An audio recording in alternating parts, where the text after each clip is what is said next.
શ્રી ધરતી પ્રાકૃતિક model farm Rajkot Thorala ગાય આધારિત ખેતી કરીએ, રોગમુક્ત ભારત બનાવીએ।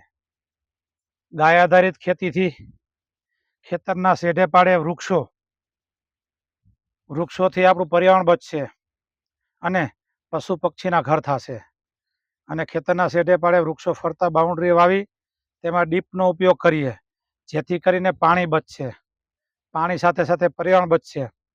ફળાઓ રોપા વૃક્ષો વાવી અને આપણા દેશના નાગરિકને પ્રાકૃતિક કુદરતી નેચરલ વસ્તુ મળશે, જેથી આપણો દેશ રોગમુક્ત થશે, આપણા દેશનું હુંડિયામણ બચશે અને આપણો દેશ આનાથી જ સોનાની ચીડિયા થશે। તો ખેતી એ આજીવિકાનું સાધન છે અને સૌ સાથે મળીને પ્રાકૃતિક ખેતી કરીએ, જેથી કરીને રોગમુક્ત ભારત થાય। અને પ્રાકૃતિક ખેતીમાં ઓછો ખર્ચ થાય છે, થોડીક તકલીફ છે, અગવડતા છે, નિંદામણની મુખ્ય સમસ્યા છે, પણ સૌ સાથે મળીને થોડું થોડું પ્રાકૃતિક ખેતી કરી, જેથી કરીને શહેરના લોકોને સારા પ્રાકૃતિક શાકભાજી મળે અને રોગમુક્ત થાય અને સ્વાવલંબી બનીએ। શહેરનો પૈસો શહેરમાં, ગામનો પૈસો ગામમાં, અને આપણે પ્રાકૃતિક ખેતીમાં જીવામૃત, ગૌમૂત્ર, ઘન જીવામૃત અને 10 પરણી અર્ક જેવા વ્યાયામોનો ઉપયોગ કરી અને ઓછા ખર્ચે ખેતી કરીએ, ગાય આધારિત ખેતી કરીએ, રોગમુક્ત ભારત બનાવીએ, શેઢે પાડે ફળાવ વૃક્ષો વાવીએ, પર્યાવરણ બચાવીએ।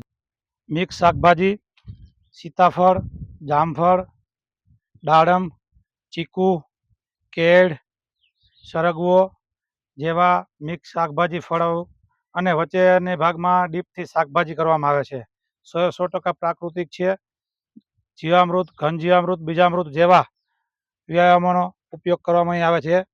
જે કોઈ ભાઈઓને, ખેડૂત ભાઈઓને મુલાકાત લેવી હોય તો શ્રી ધરતી પ્રાકૃતિક મોડેલ ફાર્મ રાજકોટ થોરાળા ગાય આધારિત ખેતી કરીએ, રોગમુક્ત ભારત બનાવીએ। ગાય આધારિત ખેતીથી ખેતરના શેઢે વૃક્ષો થશે, પાણી બચશે અને પર્યાવરણ બચશે। તો સૌ ખેડૂત ભાઈઓને નમ્ર વિનંતી છે કે આપ પણ આપણી થોડીક ખેતીમાં થોડુંક ગાય આધારિત પ્રાકૃતિક ખેતી કરી અને જો આપણને એમાં સફળતા મળે તો થોડું થોડું વધારતા જઈએ અને પોતાના માલનું માર્કેટિંગ કરી, જેથી આવકમાં ડબલ આવક થઈ જશે। દેશી અને ફળાવ વૃક્ષો અને વૃક્ષોની વચ્ચે આવક થાય એવા ફળાઓ, કેળા છે, અંજીર છે, મીઠી બોરડી છે, નારિયેળી છે, ખેતરના શેઢે વાવેલ છે અને સાથે તેમાં ડીપ આપેલ છે, જેથી કરીને ખેતરને ફરતે ડીપ આપેલ છે, એક જ જગ્યાએ આપણે ચાલુ કરી વગર માણસોએ પાણી પી જાય અને શેઢાપાળાની આપણને ખેડૂતોને ઓછામાં ઓછી વધારેમાં વધારે આવક થાય, તે માટેનો આ કન્સેપ્ટ ખાસ છે। જેને જોવું હોય તે શ્રી ધરતી પ્રાકૃતિક મોડેલ ફાર્મ રાજકોટ થોરાળા।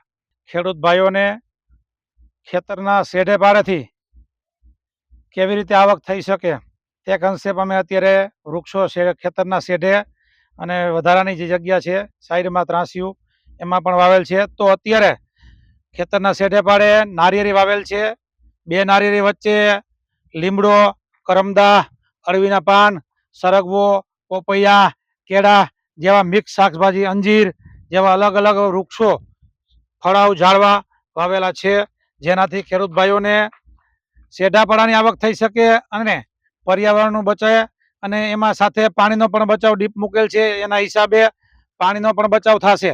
આપણે નવું પાણી નહીં બનાવી શકીએ, પણ છે એનો સદુપયોગ કરી અને ઓછામાં ઓછો બગાડ કરીએ। જય જય ગરવી ગુજરાત, શ્રી ધરતી પ્રાકૃતિક મોડેલ ફાર્મ રાજકોટ થોરાળા।